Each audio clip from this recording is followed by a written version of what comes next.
Olá, meu amigo, olá, minha amiga. É um prazer estar aqui com você para compartilhar a palavra do Senhor. Eu quero louvar a Deus pela sua vida e agradecer por você estar conosco, nos acompanhando, curtindo o nosso vídeo e compartilhando para que alcancemos o maior número de pessoas possível. O nosso canal tem por objetivo pregar a palavra de Deus, edificar vidas para o reino do Senhor, pastorear corações e assim ensinar, conduzir e curar o ser humano no caminho da verdade. Isso fazemos fundamentado na palavra de Deus, nossa única regra de fé e prática. Aqui quem vos fala é o pastor Itamar Souza. Eu sou pastor da Igreja Presbiteriana do Brasil, aqui em Panguaçu, no Rio Grande do Norte.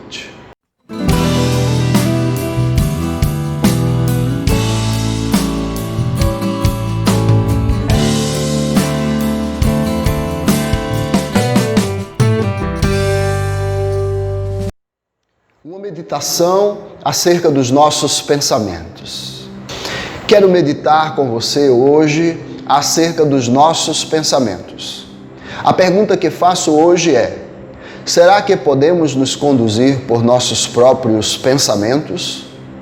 Para responder a esta questão, nós vamos olhar o que nos diz as Escrituras. Vem comigo, em nome do Senhor Jesus. E se você ainda não se inscreveu no canal, inscreva-se e marque o sininho de notificação para acompanhar nossas atualizações. Ok, vamos à mensagem. Acerca dos nossos pensamentos, o Senhor nos diz assim: porque assim como os céus são mais altos do que a terra, assim são os meus caminhos mais altos do que os vossos caminhos, e os meus pensamentos mais altos do que os vossos pensamentos. Toda tentação do maligno, e podemos ver isso em muitas vezes na palavra, é que diante de qualquer situação passemos a pensar por nós mesmos. Os seus argumentos, até usando a palavra de forma distorcida, como fez no Éden e com Jesus, é que raciocinemos a parte de Deus, porque Ele sabe que dos nossos pensamentos vem a ansiedade, da ansiedade a preocupação e em seguida a tendência natural é julgarmos, murmurarmos e de tomarmos uma posição pessoal. O Senhor não nos deu a mente para pensarmos separado dele. Ao contrário, Ele diz que devemos deixar o nosso pensamento e conhecer os seus caminhos e os seus pensamentos, que são muito mais altos do que os nossos. Diante de qualquer tentação de pensar por você mesmo, meu irmão ou minha irmã e meu amigo, busque o Senhor e a sua face, seja qual o motivo for, e o Senhor te fará conhecer os seus caminhos e os seus pensamentos. Aprendendo dele, os seus pensamentos serão levados cativos à obediência de Cristo e você encontrará descanso para a sua alma. Isto porque a coisa mais rápida e fácil de fazermos é pensar. Ele ocorre muitas vezes por dia, mas os seus pensamentos, a parte dos pensamentos de Deus, com certeza irão te levar à ansiedade, preocupação, ação pela carne ou murmuração.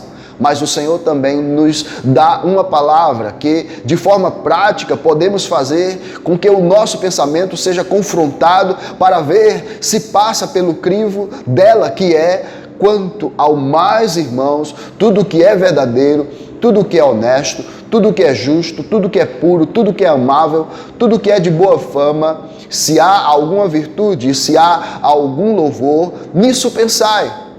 Amado amigo, irmão e irmã, tome o seu pensamento e confronte por cada uma dessas coisas que fala a palavra. Se ele passar por todas, então você poderá se ocupar daquele pensamento. Caso contrário, coloque o seu pensamento na cruz, onde estamos mortos para o mundo e o mundo para nós. Os pensamentos de Deus são muito mais altos do que os nossos. Por isso temos que atentar para os nossos pensamentos e ver se há virtude nele, louvor, verdade, pureza, justiça. E se é amável e tem boa fama, então teremos a certeza que Ele estará nos dirigindo para o alto. Caso contrário, devemos colocá-lo na cruz. Mas então, temos que sofrer a vida toda com os nossos pensamentos, aqueles que não são de Deus?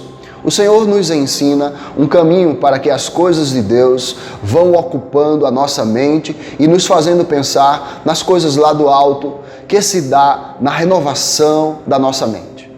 E não sede conformados com este mundo, mas sede transformados pela renovação do vosso entendimento, a vossa mente, para que experimenteis qual seja a boa, agradável e perfeita vontade de Deus. E vos renoveis no espírito da vossa mente. E como se dá isto?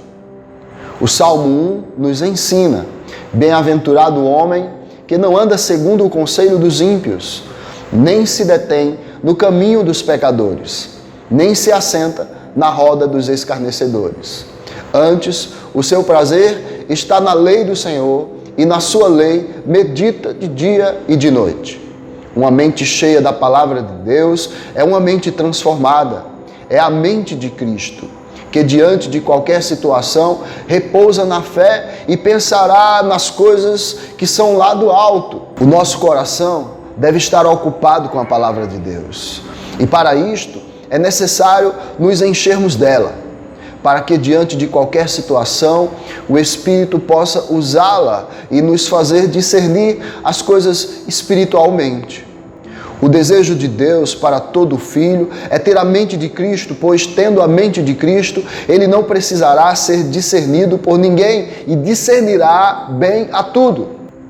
A princípio, não temos a mente de Cristo e por isso é necessário que a nossa mente seja renovada. E por que neste processo é importante ler, meditar e guardar a palavra de Deus no coração?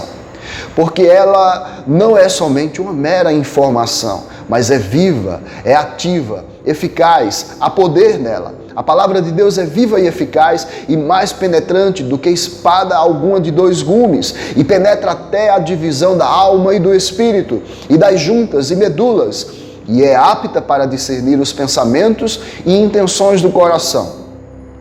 O nosso coração deve estar cheio da palavra de Deus, porque ela não tem a função de trazer um mero conhecimento intelectual, mas ela é viva e eficaz. Mas há ainda algo maravilhoso neste texto de Hebreus 4:12, a explorar, que nos ensina algo importante, e ele está na expressão apta para discernir os pensamentos e as intenções do coração. Primeiro, temos a expressão discernir os pensamentos. Esta palavra discernir vem do grego críticos, que é facilmente entendida por crítico. Isso nos ensina que a palavra de Deus, estando no nosso coração, ela se torna um crítico dos nossos pensamentos carnais. Não uma forma negativa de crítica, mas algo que através de um juízo criterioso mostra o caminho da verdade. Na expressão intenções do coração, a palavra intenções no original grego é enoia, que tem relação com a mente, mas aqui não é a mente humana, cognitiva que está em nossa alma, mas a maneira de sentir e pensar do coração, a mente do coração. Isso nos ensina que uma vez que a palavra está em nosso coração, ela primeiro confronta o nosso pensamento com a verdade. Ela se torna um juiz criterioso dos nossos pensamentos, e a fonte do nosso pensamento passa a ser no espírito do homem, a mente do espírito, e não da mente onde processamos os nossos pensamentos devido às situações externas. É disso que nos fala Provérbios 4:23, que diz: sobre tudo o que se deve guardar, guarda o teu coração, porque dele procedem as fontes da vida. Como podemos ver, o nosso espírito também possui uma mente, uma inteligência, como também olhos, ouvidos, mas eles são espirituais. Se não nos enchermos da palavra de Deus, como ele poderá habitar em nós ricamente? Caso não tenhamos esta fonte para discernir ou se tornar crítico dos nossos pensamentos, também não teremos de onde o coração possa fluir o pensamento de Deus. E além disso, teremos um prejuízo de não termos o que falar das coisas do alto, mas somente as que são daqui da terra. Porque a boca sempre fala o que está cheio o coração. E as consequências são inevitáveis, porque do pensamento carnal vem a ansiedade, da ansiedade a preocupação, a ação na carne e a murmuração, onde o nosso caminho é perecer pelo destruidor. Quando nascemos de novo, Cristo passa a ser a vida de todo aquele que creu. Recebemos um novo coração e um espírito novo. Mas neste estágio inicial, mesmo como novas criaturas, somos como uma criança que precisa de alimento e do conhecimento. Uma criança, ainda que tenha uma mente genial, ela precisará se alimentar, estudar, ler, observar e ouvir para crescer e adquirir conhecimento. Da mesma maneira ocorre com um filho de Deus regenerado. Há um limite para o conhecimento humano, mas para o divino não, porque vida eterna é conhecer a Deus e a Jesus Cristo. E a eternidade será pouco para conhecermos a Cristo. Por isso é que toda a Escritura, o Senhor nos ensina a ler a sua palavra, a meditar nela, a ouvir a pregação dela, a falar dela entre nós, a tempo e fora de tempo. Em muitos lugares, ela é relacionada a alimento, a água da vida, conhecimento, sabedoria, luz para o caminho. Devemos nos encher da palavra de Deus até que ela habite ricamente em nós.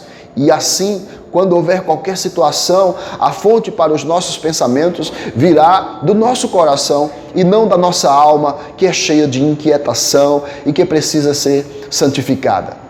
Dessa forma, então, passamos a ter a mente de Cristo, a mente transformada, renovada. A palavra de Deus deve habitar em nós ricamente e aí, através dela, que procederá do coração, a nossa mente humana e os nossos pensamentos devem ser governados, pois ela é apta para discernir ou se tornar um crítico da verdade diante dos nossos pensamentos e das intenções ou da maneira de sentir e pensar da fonte da vida que é o nosso coração.